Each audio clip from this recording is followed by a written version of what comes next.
इस बार मुझे हॉस्पिटल में एडमिट कर दिया गया और मेरा पूरा बॉडी प्रोफाइल यानी अलग अलग तरीके के टेस्ट हुए, जैसे कि सीटी स्कैन, MRI सब कराया, लेकिन सारे रिपोर्ट्स नॉर्मल आए। मैं बार बार बेहोश हो रही थी और मुझे ऐसी दवाइयाँ दी जाती थी जिससे मैं हमेशा नींद में ही रहती थी। फिर से मुझे कॉलेज पहुंचाया गया बहुत सारी दवाइयों के साथ, पर एक हफ्ते बाद फिर से मैं बेहोश हो गई। तो इस बार मेरी रूममेट्स और क्लासमेट्स ने मिलकर मेरे पापा का नंबर हमारे वार्डन से लिया और पापा को कॉल करके बोला कि इसको यहाँ से ले जाओ अंकल, अब इसके बस की बात नहीं है, ये अब डिग्री नहीं कर पाएगी। फिर पापा आए और मुझे लेकर चले गए। उस टाइम मेरे अपने भी मुझ पर विश्वास नहीं कर रहे थे और उन्हें लोगों की बातों पर विश्वास था, पर मुझे मेरे हनुमान जी पर विश्वास था कि वे मेरे साथ कुछ गलत नहीं होने देंगे। पापा मुझे लेकर हरियाणा आए थे, वहां पर हम फ्लैट में रहते थे। वहीं पर एक आंटी आती थी, उन्होंने मुझे देखते ही कह दिया कि तुम में तो बहुत सी नेगेटिविटी है, तुम हनुमान जी की पूजा हर रोज किया, पूजा करने का टाइम एक फिक्स कर लो और हर रोज उसी टाइम पर पूजा किया करो। मैंने डिसाइड कर लिया था कि मैं फिर से कॉलेज जाऊंगी, पर पापा रेडी नहीं थे, तो मैं अकेले ही कॉलेज आ गई। जो दवाइयां डॉक्टर ने दी थी वो सब मैंने डस्टबिन में फेंक दी और हर रोज सुबह कॉलेज के पास वाले मंदिर में जाकर हनुमान जी के सामने हनुमान चालीसा का पाठ करने लगी और शाम को भी हनुमान चालीसा, हनुमान अष्टक और बजरंग बाण का पाठ भी करने लगी। कुछ दिन पाठ करने से मेरा बेहोश होना कम हो गया। पहले मैं थोड़े थोड़े दिन में बेहोश हो रही थी और अब महीने में एक बार हुई, फिर 3 से 4 महीने में एक बार। पहले से बहुत ज्यादा आराम मिला था मुझे। फिर कुछ दिन बाद हमारे कॉलेज का टूर राजस्थान गया, तो हम सालासर बालाजी के मंदिर भी गए। तो मैंने वहां पर बालाजी महाराज से प्रार्थना की कि मुझे पहले जैसा कर दो प्रभु, मेरे इस रोग का नाश कर दो प्रभु। और बालाजी महाराज की कृपा से मैं अब बिल्कुल ठीक हो गई हूँ और मेरी डिग्री भी अच्छे से कंप्लीट हो गई है। आज मैं जो कुछ भी हूँ सिर्फ और सिर्फ बालाजी महाराज की कृपा से ही हूँ। अगर वे मुझ पर कृपा नहीं करते तो मैं अपनी लाइफ में कुछ भी नहीं कर पाती। दोस्तों, ये पहला अनुभव था, बहुत ही अद्भुत अनुभव। अब आते हैं दूसरे अनुभव पर। 2020 में मैं चंडीगढ़ में कोचिंग ले रही थी। कोरोना का समय चल रहा था, तो पीजी में भी ज्यादा लड़कियां नहीं थी और कोचिंग क्लासेस भी ऑनलाइन ही हो रहे थे, तो पूरा दिन हमें पीजी में ही रहना पड़ता था। उस टाइम मेरा डेली रूटीन ये था कि मैं सुबह नहाने के बाद हनुमान चालीसा, हनुमान अष्टक और बजरंग बाण का एक एक पाठ जरूर करती थी।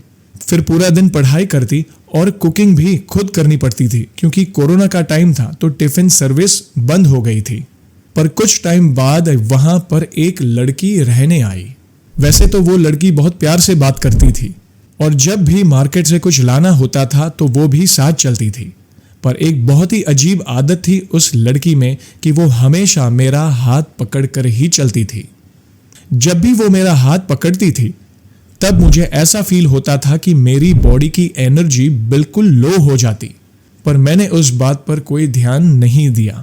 फिर कुछ दिन बाद उसने मुझे कहा कि उसका एक्सीडेंट हुआ था, तो तब से उसे अकेले रहने में डर लगता था और रात में तो ज्यादा डर लगता था। तो उसने मुझे अपने रूम में सोने के लिए बुलाया। उसने मुझसे बहुत रिक्वेस्ट की तो मैं भी मान गई। जब मैं पहली बार उसके रूम में सोने गई तो मुझे वहां बहुत नेगेटिव फील हुआ। तो अगले ही दिन मैंने उससे कहा कि आपके रूम में बहुत नेगेटिव फीलिंग्स आती है। तो वो कहने लगी कि मुझे भी नेगेटिव फील होता है, इसलिए तो तुम्हें मैंने अपने रूम में बुलाया सोने के लिए। फिर दिन में भी उसने मुझे रूम में बुलाया। जब मैं उसके रूम में गई तो वो अपनी नाभि में कोई तेल लगा रही थी, तो मुझे भी कहने लगी कि आओ तुम्हें भी नाभि में तेल लगा देती हूँ, इससे तुम्हें रात में बहुत अच्छी नींद आएगी। तो मैंने भी उससे बिना सोचे ही तेल लगवा दिया। उस दिन रात में जब मैं उसके रूम में सोने गई तो 10 बजे ही वो मुझे बोलने लगी कि मुझे नींद आ रही है, तुम भी सो जाओ, सुबह उठकर पढ़ लेना। तो हम लाइट ऑन करके सो गए, पर उसने डिफ्यूजर में तेल डालकर उसे चला दिया। डिफ्यूजर से रूम में थोड़ी थोड़ी लाइट आ रही थी। फिर मैं सो गई, पर मेरी आदत ये थी कि मैं रात को उठकर थोड़ी थोड़ी देर बाद टाइम देखती हूँ। फिर 12 बजे अचानक मेरी नींद खुली तो मैंने देखा कि वो लड़की बैठी है और अपनी बॉडी पर कुछ कर रही है और मेरी बॉडी पर भी कुछ कर रही है। वो देखकर मैं बहुत डर गई। वो कोई काला जादू कर रही थी, पर मैं कुछ भी बोलने से बहुत डर रही थी। मुझे लगा कि कहीं इसे पता चल गया तो मुझे मार ही ना दे।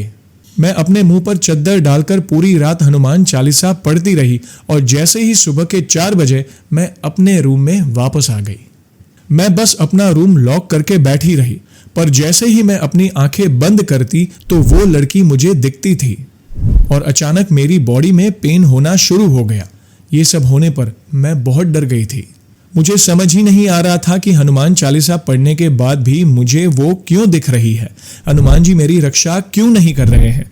उनके रहते हुए मेरे साथ ऐसा क्यों हो रहा है? फिर मैंने अपनी कॉलेज टाइम की एक फ्रेंड को कॉल किया और उसे सब बताया, तो वो कहने लगी कि तुम एक काम करो, भगवान की मूर्ति लाओ और जोत जलाया करो, अग्नि हमें प्रोटेक्शन करती है। मेरी फ्रेंड ने मुझे बताया कि नाभि से पूरी बॉडी का कनेक्शन होता है और मुझे उससे तेल नहीं लगवाना चाहिए था।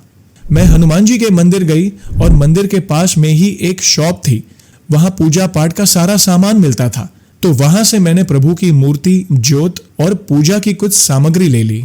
उसी शॉप में मुझे हनुमान कवच की बुक भी मिली।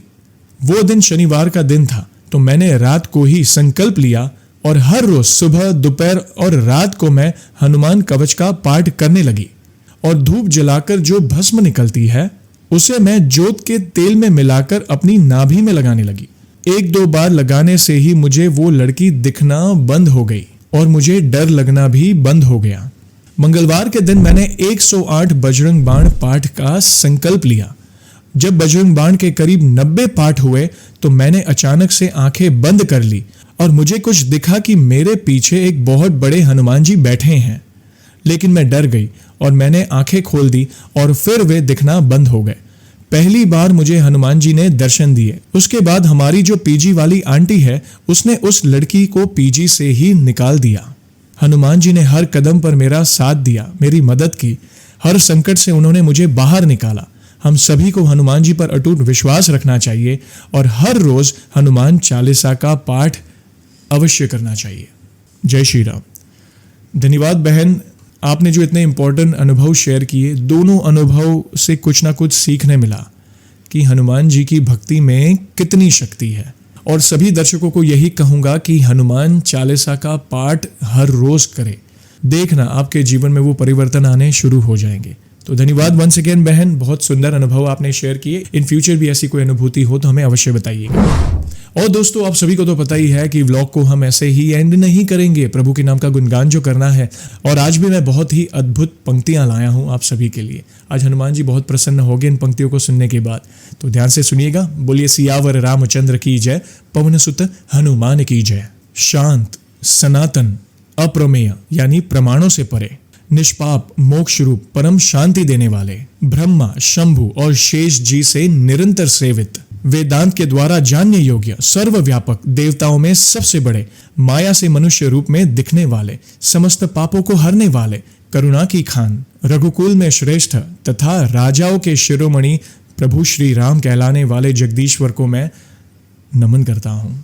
दोस्तों, कमेंट सेक्शन में आप अपने विचार अवश्य रखिएगा कि आपको ये पंक्तियाँ कैसे लगी, आज इन भक्त के दोनों अनुभव कैसे लगे। प्लीज अपने विचार कमेंट के माध्यम से अवश्य बताइएगा। वीडियो पसंद आई हो तो लाइक और शेयर करना ना भूलें। नए हो तो चैनल को सब्सक्राइब करें। जय श्री राम का नारा लगाकर बेल आइकॉन को अवश्य दबाएं, ताकि आने वाले नए नए इंटरेस्टिंग व्लॉग्स हमारी फैमिली से जुड़े हो, Q&A वाले हो, या फिर ऐसी प्रभु से जुड़ी कोई कथा क्यों ना हो, आप सबसे पहले देख सके। और जल्दी लौटूंगा मैं एक और इंटरेस्टिंग व्लॉग के साथ। तब तक जय श्री राम, जय हनुमान।